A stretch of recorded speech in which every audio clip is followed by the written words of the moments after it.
जैसे कि इस एपी सिंह ने कंट्रोवर्सी दोबारा से क्रिएट किया और दोबारा से आ गए इस भगोड़ी के घर पर और कुछ पत्रकार को जो इसने रिश्वत देकर बुलाया होता हमेशा की तरह उससे सवालात किए जाते हैं। इस भगोड़ी से प्लांटेड सवालात होते हैं और ये भाई दूज का जो ड्रामा किया गया है इस बारे में आज मैं दोबारा से बात करूंगी।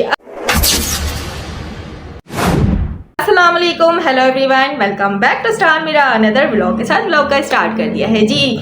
भाई दूज की रस्म अदा की गई, प्लांटेड रिव्यूज किए गए और भगोड़ी को सजा धजाकर सामने बिठा दिया गया। वैसे अभी जो आप लोगों का एक त्योहार आया था उस त्योहार में इस तरह भगोड़ी नहीं सजी थी।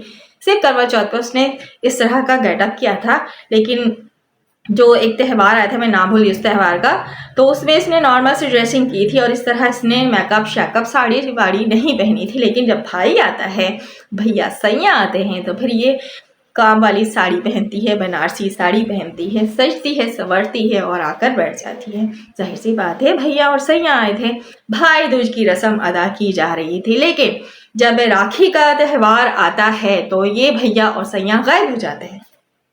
जैसे गधे के सर से सेम गायब होता है उसी तरह ये भैया और सैया गायब हो जाते हैं। लेकिन भाई दूज की रस्म अदा करने के लिए फिर ये नादिर हो जाते हैं, ठीक है, और ये प्लांटेड रिव्यूज किए जाते हैं। अच्छा जी, ये जो पत्रकार होते हैं मुझे समझ नहीं आता ये इस तरह के सवालात क्यों करते हैं जो कि सवालात बनते ही नहीं करने।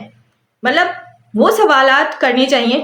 वो पत्रकार भगोड़ी से सवालात तो ऐसे पूछते हैं कि क्या बताओ, जिस सवालात को पूछने का कोई तुक ही नहीं बनता। और ऐसे सवालात होते हैं कि हम जैसे यूट्यूबर्स, हम जैसे पाकिस्तानियों को या फिर हम जैसे या फिर हिंदुस्तानियों की पैर का जो गुस्सा है वो सर पर चढ़ जाए, इस तरह के सवालात किए जाते हैं। और ये पता ही आप सबको कि इस तरह पत्रकार को बैठकर बड़ा मजा आता है सवाल करने में, लेकिन कभी भी इन बेगैरतों को सही सवालात करने का होश ही नहीं आता। असल में ये कर नहीं सकते, इनको इजाजत नहीं होती, वरना हैप्पी सिंह ना 10 जूते लगाकर वापस भेज देगा और जो उनको रिश्वत मिली होती है वो भी जेब में लेकर रख लेगा। तो जाहिर सी बात है, लोगों ने रिश्वत खाए हुए होते हैं। अब जिस तरह हैप्पी सिंह उनको बोलेगा कि ये सवालात करना और ये नहीं करना, तो वही सवालात वो पत्रकार करेंगे ना। लेकिन वो पत्रकार की भी बेगैरती के इंतहा है कि चंद पैसों के लिए और टीआरपी के लिए जाकर भगोड़ी के दर पर बैठ जाते हैं और माइक उनके मुंह पे घुसड़ कर फिर सवालात करते हैं। तो देखो, सवालात करना ही है ना इतना, तो फिर आप लोग साइड हटो, हम जैसे लोगों को बुलाकर इंटरव्यूज करवाओ। मैं ये हैप्पी सिंह से कह रही हूँ, अगर तुझ में दम है ना तो अपने पत्रकार को मत बैठा, किसी ऐसे पत्रकार को ला जो तेरे से जिसका कोई वास्ता नहीं हो, भगोड़ी से जिसका कोई वास्ता नहीं हो। असल सवालात उनसे करवा और उनको इजाजत दे कि आप कोई भी सवाल पूछ सकते हैं। इस तरह प्लांटेड इंटरव्यूज करके और लाइव चलाकर कोई फायदा नहीं है। उल्टा तू कंट्रोवर्सी क्रिएट करता हो, उल्टा जो है वो हमारे पाकिस्तान पे उंगलियां उठवाता, उसको बैठाकर और कहता है कि मुझसे पाकिस्तानी नफरत करते हैं। तो तुझसे नफरत ना करेंगे तो क्या हम पाकिस्तानी तुझसे प्यार करेंगे? तो हमेशा पाकिस्तान के लिए गलत नारे लगवाता है, पाकिस्तान के लिए उस भगोड़ी के बैठकर गलत बातें कहलवाता है। अगर वो भगोड़ी नहीं कहेगी तो जाहिर सी बात है फिर उसका तू साथ नहीं देगा, क्योंकि भगोड़ी पाकिस्तान की बुराई करती है और पकौड़ी पाकिस्तान के साथ साथ इस्लाम की भी बुराई करती है। और ये बात सुनकर तुम्हारा दिल जो है, इस हैप्पी सिंह का दिल जो है खुश हो जाता है और कुछ चाटुकारों का दिल ये हैप्पी सिंह खुश करने के चक्रों में है। और खास की ये भगोड़ी, जाहिर सी बात है भगोड़ी को भी पता है ना, तो यहाँ पे बैठकर पाकिस्तान की बुराई नहीं करेगी, इस्लाम की बुराई नहीं करेगी, तो इस तरह हैप्पी सिंह भी उसे सपोर्ट नहीं करेगा और भारत में उसे रहने नहीं दिया जाएगा। देखिए ये हकीकत है, फैक्ट पे मैं बात करती हूँ और बात यही करूंगी जो है, ठीक है। अगर आज वो सनातन नहीं होती तो क्या उसको इस तरह भारत में रोक कर रखा जा सकता था? बिल्कुल भी नहीं। ये भी एक सच है कड़वा, बुरा लगेगा किसी को, लगता है तो लगा करे, बात यही है और ये सच है, ठीक है। आज वो सनातन धर्म का चोला उठकर बैठ गई है और कुछ चाटुकारों, कुछ ऐसे भारतीय नफसियाती लोग हैं, खैर बोलना नहीं चाहती लेकिन मजबूरी है, मुझे यहाँ पे बात करनी पड़ी तो बोलना पड़ी। नफसियाती लोग हैं तो उसको बहुत सपोर्ट करते हैं कि वो इस्लाम धर्म को छोड़कर सनातन धर्म में आ गई। लेकिन आप लोग महा बेवकूफ हो, आप लोगों को पता ही नहीं कि वो टीआरपी हासिल करने के लिए, वहां पर नागरिकता हासिल करने के लिए सब ड्रामा क्रिएट कर रही है और सब ड्रामा है। और ये सारे ड्रामे में जो मेन किरदार है ये हैप्पी सिंह का है, जो हमेशा की तरह आ जाता है, इस तरह बैठकर लाइव करवाता है, पत्रकारों को चुनकर उठाकर ले आता, पता नहीं कहाँ से चुनकर लेकर आता है, हमें तो पता भी नहीं है किस कोने में ये पत्रकार घुसे हुए होते हैं और फिर आ जाते हैं इस भगोड़ी की प्लांटेड इंटरव्यूज करने के लिए। और वो सवालात करते हैं कि सवाल सुनकर ही हमारा हासा निकल जाता है और हमें इतना गुस्सा भी आता है कि ये कोई सवाल है करने के। 10 बार वही सवालात पाकिस्तान के बारे में, फिर वही सवाल पाकिस्तान के बारे में, फिर वही सवाल सनातन धर्म के बारे में। मतलब क्या बताने की कोशिश की जा रही है? ये कौन सा खेल खेला जा रहा है?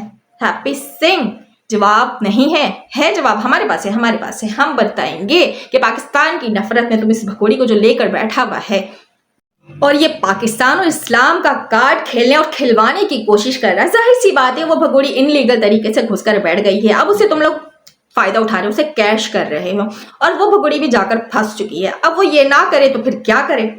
ये ना करे तो फिर क्या करे? उसे तो करना ही पड़ेगा, क्योंकि इसके 4 बच्चों का सवाल है, जो वो 4 बच्चों को बिना सोचे समझे उठाकर लेकर जाकर बैठ गई है। अब वो फंस चुकी है। अब ये हैप्पी सिंह जो है ना, जो बोलेगा ये भगोड़ी वो करेगी। हैप्पी सिंह कहेगा कुएं में कूद जाओ तो ये कूद जाएगी।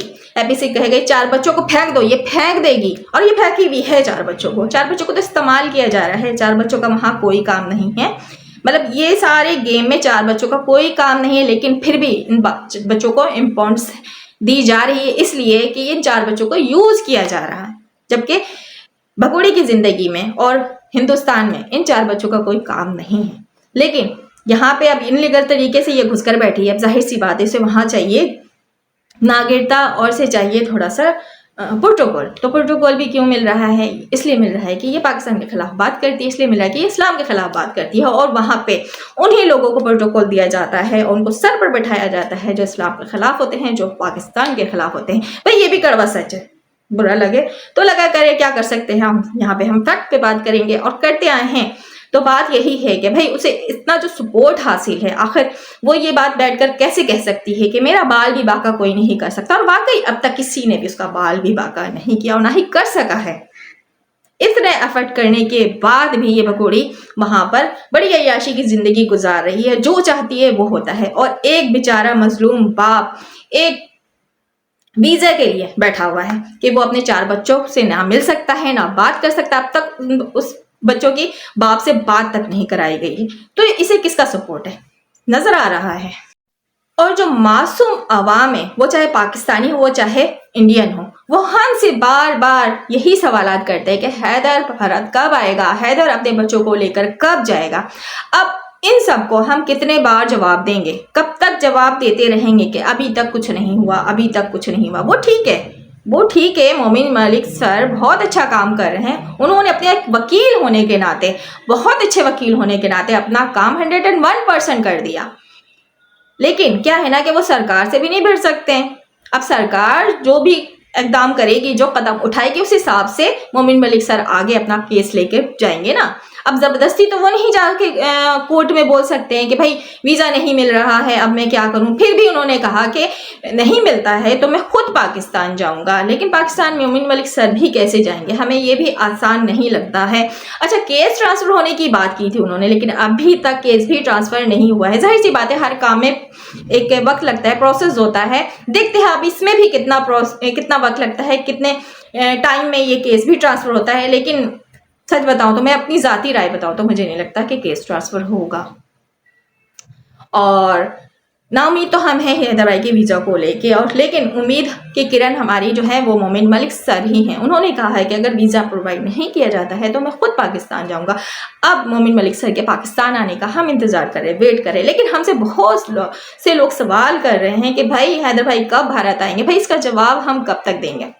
हमें भी आप सब जवाब दे दें कि हम ये जवाब कब तक देते रहेंगे। कभी कोई ऐसा काम नहीं हुआ है वीजा को लेके। हाँ, हो रहा है, हर काम में टाइम लगता है। अब देखते हैं, 2 साल गुजर चुके हैं और मजीद कितने साल लगते हैं। तो भाई इंतजार कीजिए, कभी भी वो वक्त आ जाएगा। वो कछुए की चाल चलते चलते ही सही, लेकिन वो वक्त आएगा जरूर।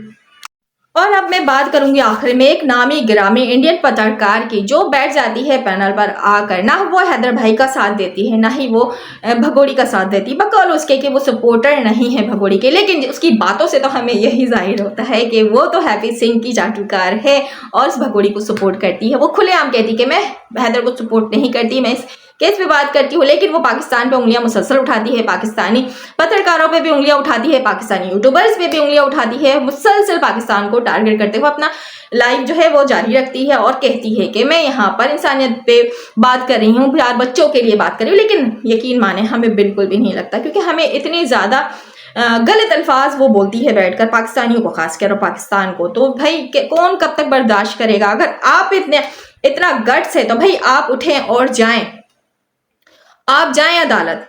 क्यों नहीं जाते, क्यों नहीं रिपोर्ट्स करती आप वहां जाकर कि क्या हो रहा है इस केस में, हमसे क्यों सवालात करती, हम पे क्यों उंगलियां उठाती हैं। तो हर चीज सिर्फ आप अपने तरीके से चलाने की कोशिश ना करें तो ज्यादा बेहतर होगा। हम पाकिस्तानियों पे उंगली उठाने से पहले ना आप अपने अंदर भी झांकें कि जहां वो भगोड़ी घुस कर बैठी है वहां कौन से ऐसे इक़दाम किए जा रहे हैं, कौन सा ऐसा केस में वर्क हो रहा है, जाकर वो भी आप रिकॉर्ड किया करें ना। वो रिकॉर्ड कर आप लेकर आए सोशल मीडिया पर, अब फिर आप बात करें। इस तरह बेफजूल की बात पाकिस्तानियों को लेकर ना किया करें तो ज्यादा बेहतर होगा।